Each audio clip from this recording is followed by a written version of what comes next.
we are reviewing some fun ones. So these are, well, reviewing one I liked. We're reviewing a friend of the show's, our friends over at TTFT have made a movie, Far From the Tree. We're reviewing that today, and we're reviewing Ricky Stanicky from Amazon Prime. Let's start with Far From the Tree, shall we? Awesome. Yeah. Okay, well, let me take that off and pop that on. So Far From the Tree it will be coming out soon, and we will be posting the trailers down in the description. You can go check it out. Make sure you give them a follow, make sure you give them subscribed. And they're good filmmakers. I really like these guys. They're great guys. Make sure you go follow TTFT Podcast. You may have seen us on their movie trivia podcast tournament last year, which hoping we'll be invited back. We were the champions last year. Paul, you're gonna have to pick up pieces this year. It's gonna be interesting for you. But it's gonna be they're a fun group. This movie, I really liked it. It's a slow burn. Yes, it is. It took a turn I did not expect it to take. so I'm taken aback a little bit, because I was waiting to talk about this with you. Okay. I love slow burn movies. So when this movie started, I didn't read anything about it. I didn't look at anything up. I didn't ask them about it. I went into it, and they didn't. So there's no information. I didn't even know what genre it was. Right. So as we go on, I'm like, okay, this is an interesting tale. Where's this going? And, I see this story about a father and his daughter, and, there's a lot of loss and tragedy and grief being played into this. And it takes a really crazy turn. And I don't want it, because it's not out yet, I want this to be very spoiler free. Copy that. So let's not share anything about where it goes. Okay. But overall, I would love for you to share about your overall feelings about this. So my big thing with slow burns, which I think typically everyone feels, is that, you want to be worth it. You can take a slow burn if the ending is satisfying. I will say I found this very satisfying. It was absolutely worth it. I really appreciated the time you could tell they put into the dialogue, because there's quite a bit of talking with just those two. Sometimes I feel like there's a lot of extra words that are just fill-ins, and you can feel it's kind of forced, and they're like, oh, well, we just need to get more time in there of them talking, so let's just throw in, I took out the trash. Oh, okay, well, I'm glad you took out the trash. Kind of silly fill-ins. Those were not in this movie. I thought that everything was said deliberately. I thought a lot of them talking about loss and all, some of the things that were going on, it was very raw. It was very honest. And I appreciate that, because it was easier to connect to, because it didn't have to be something outrageous like, 12 car pile up with the bus on fire and that's how mom died type shit, which does happen. It's sad, but it was just real. I appreciated the actors. I loved their voices, honestly. Kind of their monotone speaking. For most of it, I really enjoyed, because it made you look into it more. Like, well, why are we kind of calm about this but talking about something bad or upsetting? Just to interject on that too, just for that one point, it also felt like it gave that, it kind of helped me feel that they had a hard time connecting. Right. Yeah. So I got that feel from it too. So I thought they did I'm not trying to, I'm not trying to blow smoke up anyone's butt, because I know they were your friends, but it did very much, like if you had said this is produced by Monkey Paw Productions, that's about the caliber I would put it at. Like, it felt very well thought out, well planned. It was filmed really good. I liked the colors. Audio was great. If you hadn't said this was an indie film, I honestly would have been like, oh no, this is just a bigger budget, maybe a back burner one for a bigger budget, but it had production value. I think they set a good tone for a lot of short films I'm going to be plowing through between different festivals, where they might get judged a little harsher, because I'm like, well, this is what some people can do. I like that. I could definitely see this being more of an upper echelon in sort of film festivals. I would say the only thing for me was a bit with pacing sometimes in between, in the slower moments. Okay. And I think that's only because my anticipation of wanting to get back to the interactions. Right. I will say in the beginning, the pacing seemed a little slow, because I'm like, where is this going? The first 20 minutes is a very slow burn, because once you get to that 20 2-minute mark, you're like, what is happening? You're like, Right. where did this go? So it's like, and you're glad that you took that journey went there. And the daughter, her name escapes me for a second, but she, in that first 20 minutes, you're like, wow, she's so monotone. I'm like, I wish she would like just have a little more inflection. But when it turns and you realize what's going on, it does. And you realize why she was so monotone in the beginning. You're like, oh, I did love why they played that off. And it's so really good direction and choices in this. So I enjoyed this. It's so that was the only thing I would say, like maybe just the pacing in between on the more silent parts when there's no interactions, but it's not that it's bad or anything. Like I still enjoyed it very much. Solid ending too. Yep. Solid ending. So, and that's all I'm going to say on that. But all right, well, let's give our ratings for this one. We both gave it 3 out of 5. There we go. That's a good rating for us. We're finally on par again. I feel like the last couple of weeks I've been throwing it off where it's just been opposite. It's too bad. Yeah, we've been like, well, we're going back that way in just a second. But oh god. But we're on par with this one. I think we found a good movie we really like. So good on you, Far From the Tree. Everyone, keep an eye out for this one. I think you really like it. And I did put a blurb out for that, and I think I called it hauntingly beautiful and twisted. Okay. And I think that works for that one. But let's talk about Ricky Stanicky. You talk first. Go ahead. All right, I watched Ricky Stanicky. First of all, this is a dumb concept. They made up a friend. I'm going to give you the premise. All right. So these 3 friends got in trouble when they were kids by putting a house on fire. And I'm only laughing at it after the fact because I'm mad that I had to watch this stupid thing. I'm not laughing at the actual event because it was stupid. But I will shine a light on a couple of good things that made me chuckle. Primarily Andrew Santino and a couple of John Cena scenes. But they light a house on fire because of a bag of dog poop that they lit on fire.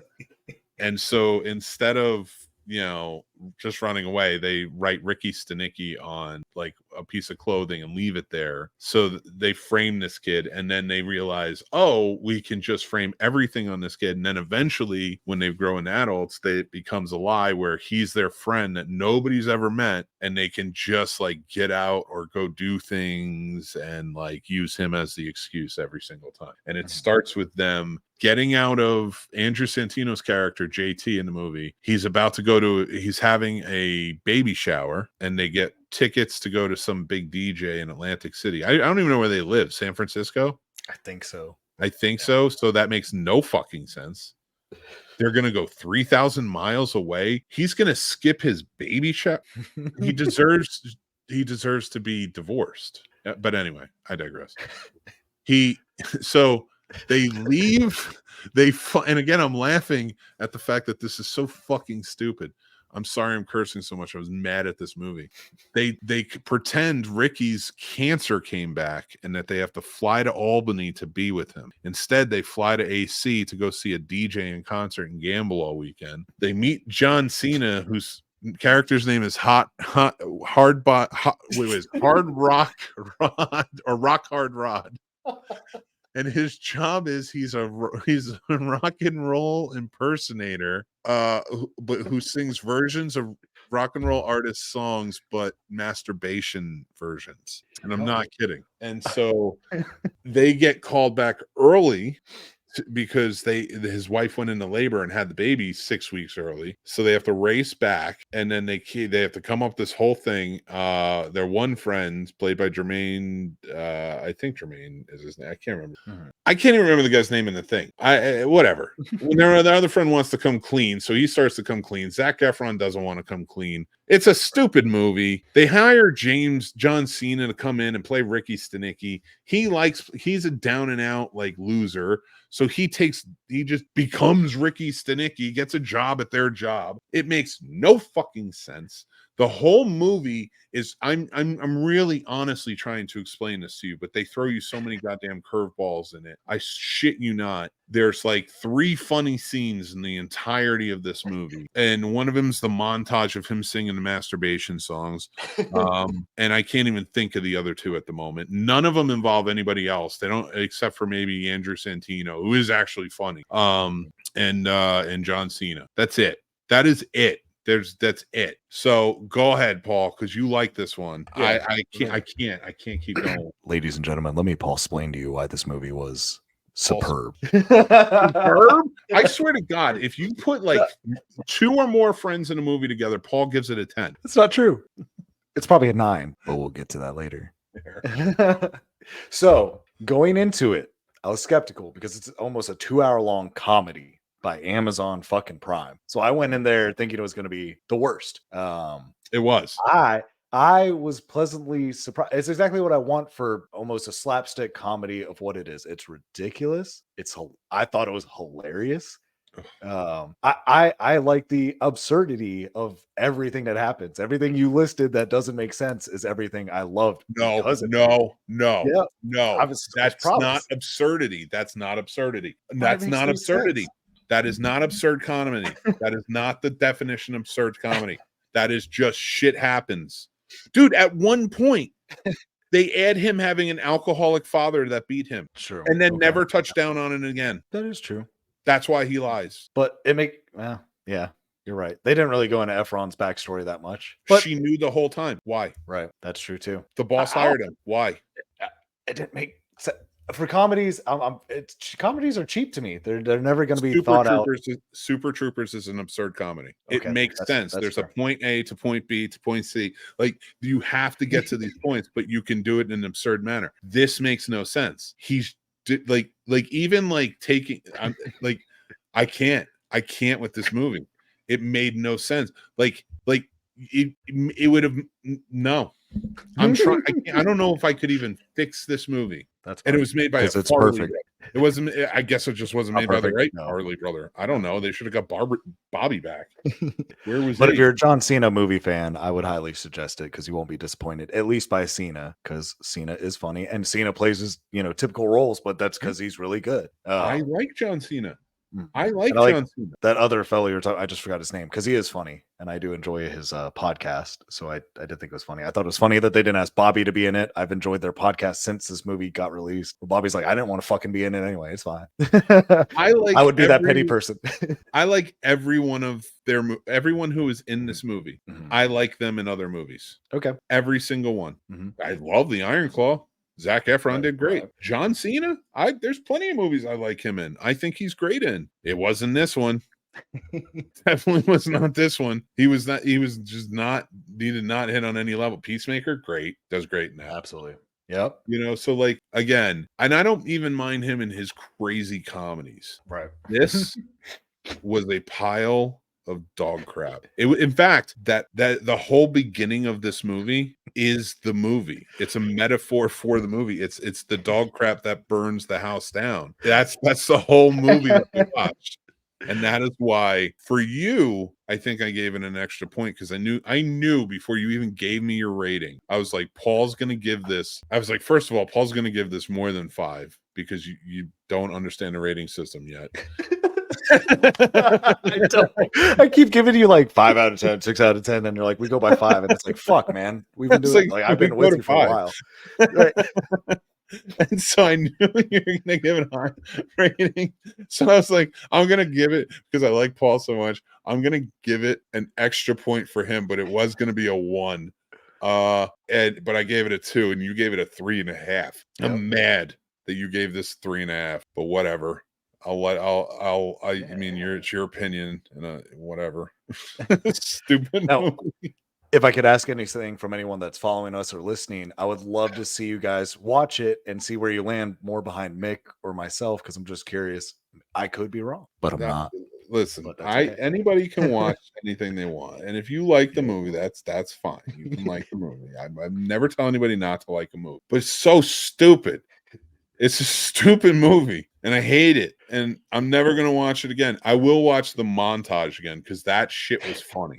And that's why I like John Cena. So John Okay. Cena, I think, is funny. Again, Mhm. everyone in the movie I like. Right. I don't like, it's not like, yeah, all these actors are stupid. They shouldn't have picked them. I was genuinely upset because they underutilized a lot of people too. You That's know, fair. like I was like, Yeah. they underutilized Andrew Santino. They underutilized, like, Yep. there were so many people that were underutilized in this movie. Zac Efron was underutilized. Like, Yeah.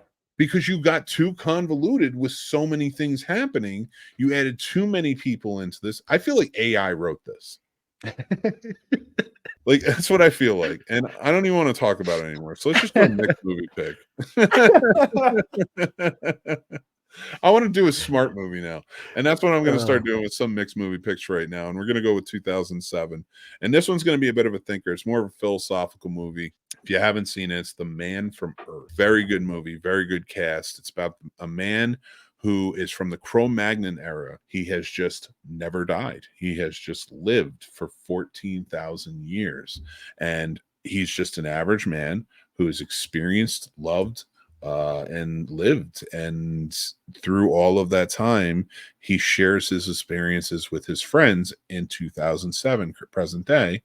And in that time, they learn a lot about what humanity is really all about. And I think that you can take a lot away from a movie like this. And, if you get a chance to check it out, I think you really enjoy it. So that's my mixed movie pick for this week is The Man from Earth. And if you do get a chance to check it out, I hope you'll head over to the Discord and talk about it with us over in our movie club channel and hang out with us more over there. And check out the other movies as well. Head over to the Discord and talk about Ricky Stanicky with us.